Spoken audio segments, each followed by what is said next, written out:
ሳትሞቱ ሞታችኋል ተብሎ የምስክር ወረቀት አሊያም መግለጫ ቢሰጥ ምን ይሰማችኋል? እናንተ በዛ በኩል ሞታችኋል ሲባል በዚህኛው ደግሞ የጾታ አለመመጣጠን አለ መሞት የለበትም ብትባሉስ? መቼም ዓለም ላይ ያልሰማ ነው እንጂ ያልተፈጠረ ነገር የለምና እነኚህንና ሌሎች ተጨማሪ አጀብ ነው የሚያስብሉ ጉዳዮችን ዛሬ ነግራችኋለሁ። ሰብስክራይብ እያደረጋችሁ ቤተሰብ ሁኑ። ሐሳብ አስተያየቶቻችሁን በኮሜንት መስጫው ላይ አስቀምጡልኝ። ቢስተካከል የምትሉትንም እንዳትረሱ።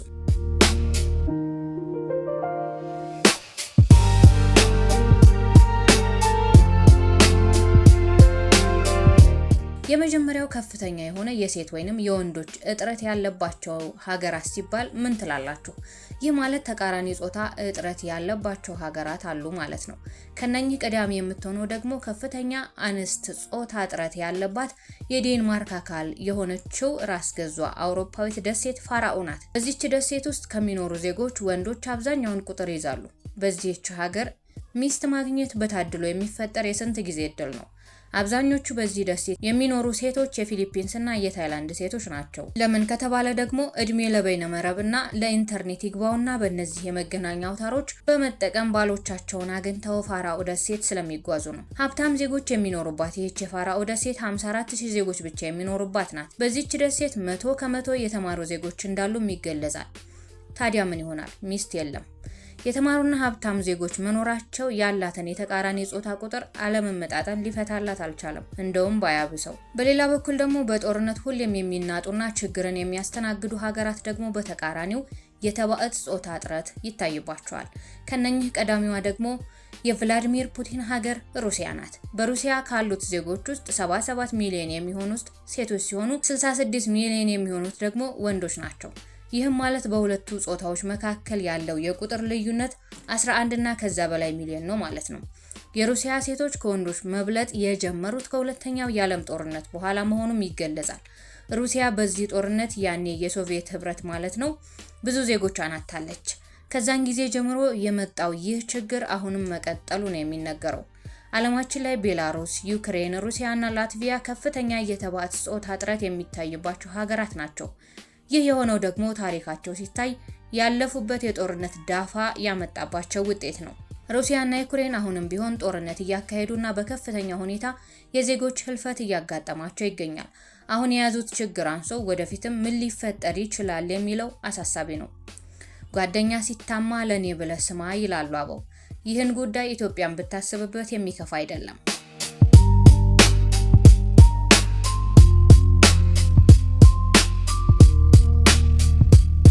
ሌላው አስገራሚ ነገር ደግሞ ከሁለት አባትና ከአንድ እናት የተወለዱት መንትዮች ጉዳይ ነው። ላቪያና ሚሼል ኦስቦርን የተባሉት መንታ ልጆች በተደረገላቸው የዘረመል ምርመራ የተለያዩ አባቶች እንዳሏቸው ተረጋግጧል። ይህም በሕክምናው ዓለም ሄትሮፓተርናል ሱፐርፋኩንዴሽን ተብሎ የሚጠራው ብርቅዬ ክስተት በዩናይትድ ኪንግደም በታሪክ ለመጀመሪያ ጊዜ በሰነድ የተመዘገበ የመጀመሪያው ጉዳይ ሆኗል። በአሁኑ ወቅት እድሜያቸው 49 ዓመት የሆኑት እነዚህ መንትያ እህቶች ሚስጥሩ ሊታወቅ የቻለው ሚሼል ኦስቦርን እንደ አውሮፓውያን አቆጣጠር በ2022 ባደረገችው የዲኤንኤ ምርመራ ነው። ምርመራው ሁለቱም እህቶች በአንድ ማህፀን አብረው ቢያድጉና በደቂቃ ልዩነት ቢወለዱም ባዮሎጂካዊ አባቶቻቸው ግን የተለያዩ መሆናቸውን አረጋግጧል። ክስተቱ ሊፈጠር የቻለው እናታቸው በአንድ የወር አበባ ዑደት ውስጥ ከአንድ በላይ እንቁላል አፍርታ በተለያዩ የግብረ ስጋ ግንኙነቶች አማካኝነት በተለያዩ ወንዶች ዘር እንዲዳብሩ በመደረጉ እንደሆነ ተገልጿል። በዓለም አቀፍ ደረጃ እስካሁን የተመዘገቡት እንዲህ አይነት ክስተቶች ከ20 የማይበልጡ በመሆናቸው ጉዳዩን እጅግ አስገራሚ አድርጎታል።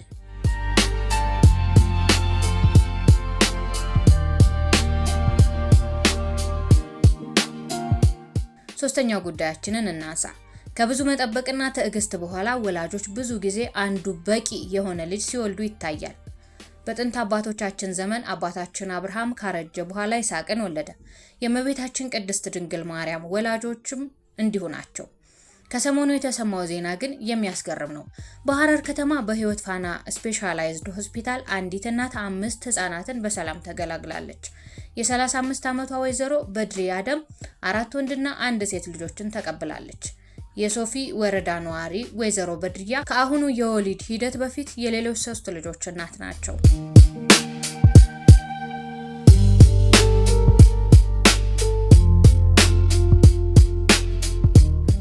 ሁለተኛው ጉዳያችን በህይወት እያላችሁ ሞታችኋል ብትባሉ ምን ይሰማችሁ ይሆን? በህይወት አለሁ አልሞትኩም ብትሉም ይኸው የሞት ምስክር ወረቀታችሁ። በቃ ሞታችኋል ብትባሉና ምንም ማድረግ ባትችሉ ምን ይሰማችሁ ይሆን? በህንድ ሀገር የተፈጠረው ይህ ነው። ባቡራም ብሂል የተባለ የ41 ዓመት ጎልማሳ ከራጃስታን ሚቶራ መንደር የመጣና አሁን በሚኖርበት አካባቢ የሞት ምስክር ወረቀት የተሰጠው ሰው ነው። እኔ በህይወት አለሁ አልሞትኩም ቢልም ሰሚ ያጣል። አረ በህይወት አለሁ እመኑኝ ብሎ ለመንደሯ ሽማግሌዎችና ለክልሉ ባለስልጣናት ይግባኝ ቢልም አልተሳካለትም። የለም አንተ ሞተሃል ይሉታል። ስለዚህ ምን ባደርግ በህይወት መኖሬን ሊያምኑ ይችላሉ ሲል ያስባል። በዚህም ሐሳብ ውስጥ የመጣለት አማራጭ ወንጀለኛ መሆን ነው። ባቡራም ሞቷል ተብሎ ዝም ካለ ንብረቶቹ በሙሉ በመንግስት እንደሚወረሱ ያውቃል።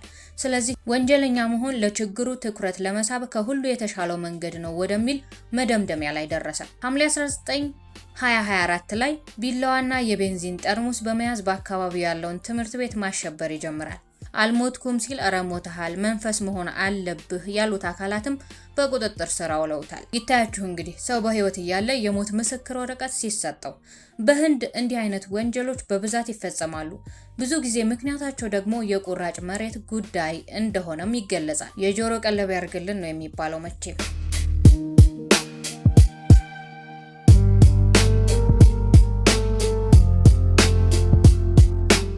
ይዘቱ ቢለያይም ይህ ድርጊት በኢትዮጵያ ሚያዝያ 28 ቀን 2018 ዓ.ም ተከስቶ ነበር። የኢትዮጵያ ጠበቆች ማህበር ከማህበራችን አባል አንዷ ህይወቷ አልፏል የሚል መረጃ ይደርሳቸዋል።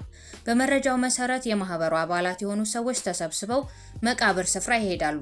በቦታው ሲደርሱ የሞተችው የነሱ ባልደረባ ሳትሆን በስም የምትመሳሰላት በአባት ስም ግን የምትለያይ ሌላ እንስት ሆና ያገኟታል። በዚህም የተነሳ ማህበሩ በግልጽ ይቅርታ ጠይቋል። እናንተ ላይ ቢደርስ ምን ትሉ ነበር? እንደ ሞገደኛው ጋዜጠኛና ደራሲ መንግስቱ ገዳሙ ሳልሞት ቀብሬን አየሁ ትላላችሁ ወይንስ የምታምኑትን አምላክ ስም እየጠራችሁ ድንጋጤያችሁን ታስታግሱ ይሆን? መልሱን ለእናንተ ያዙት። ወደ መጨረሻው ጉዳያችን እንለፍ። ጫካ ሲባል አእምሯችሁ ውስጥ የሚመጣው ምስል ምንድን ነው? ብዙ የዛፍ ዝርያዎች ያሉበት እንስሳት ያሉበትና ውስጡ በቁጥቋጦና በረጃጅም ዛፎች የተሞላ አካባቢ ነው። ይህን ህግ የሚጥስ ክስተት ሲኖርስ ምን እንበለው? ጉዳዩ ይሄ ነው። አንድ ዛፍ 2 ስቴዲየም የሚሸፍን ቦታን ይዞ ስሩን አንድ ቦታ አድርጎ ይዞ ይገኛል። ጫካ ማለት የብዙ ዛፎች ስብስብ ነው ቢባልም ብራዚል ግን ከዚህ ውጭ የሆነ በአንድ ዛፍ የብዙ ዛፎችን ያህል ጫካ ያላት ሀገር በመሆን ስሟን ለቱሪስቶች አስተዋውቃለች። በብራዚል ሪዮ ግራንዴ ዶ ኖርቴ የተገኘው የአንድ የካሺው ዛፍ ጫካ በአውሮፓውያኑ 1994 የዓለማችን ትልቁ ዛፍ ተብሎ በዓለም ድንቃድንቅ መዝገብ እንዲሰፍር አስችሎታል ነው የተባለው። በ93 ዓመታቸው ያረፉ አንድ የአካባቢው ነዋሪ የተከሉት እንደሆነ የሚነገርለት የዛፍ ተመራማሪዎች ከዛፉ ባህሪና የአስተዳደግ ሁኔታ በመነሳት አደረግን ባሉት ምርምር ከ1000 ዓመት በላይ እድሜ ያለው ሲሉ ትንበያቸውን ሰጥተውበታል። የሌሎቹ ዛፎች ቅርንጫፍ አበቃቀል ወደ ላይ ሲሆን የዚህ ዛፍ አበቃቀል ግን ወደ ጎን መሆኑን የተገነዘቡት ተመራማሪዎቹ ይህ ሊሆን የሚችለው የዛፎች የዘረመል መዛባት ጋር የተያያዘ ሊሆን እንደሚችል መላምታቸውን ነው ያስቀመጡት። ከሰው ያለፈው የዘረመል መዛባት ጉዳይ ዛፍን አሙት ብዙ እንዲሆን አድርጎታል። ታዲያ እሰይ ሌሎቹንም እንዲሁ እያዛባ ያብዛልን ብዙ ፍሬ ከሰጡንማ አያስብልም? በዚህ ምክንያት አንዱን ዛፍ ከሌላው ዛፍ ግንዱንና ስሩን ለመለየት በጣም አስቸጋሪ እንዳደረገውም ነው ተመራማሪዎቹ የገለጹት። በዓለም ድንቃድንቅ መዝገብ ላይ የዓለም ትልቁ ዛፍ ተብሎ መመዝገቡን ተከትሎ በተለይ የሀገር ውስጥ ቱሪስቶች መዳረሻ የሆነው ይህ ዛፍ በአውሮፓውያኑ 2023 በዓለም መተዋወቁን ተከትሎ የውጭ ቱሪስቶችንም ቀልብ እየሳበ ይገኛል። ከ60 ሺህ በላይ ጣፋጭ ፍሬዎች የሚመረቱበት ጭምር እንደሆነም ተገልጿል።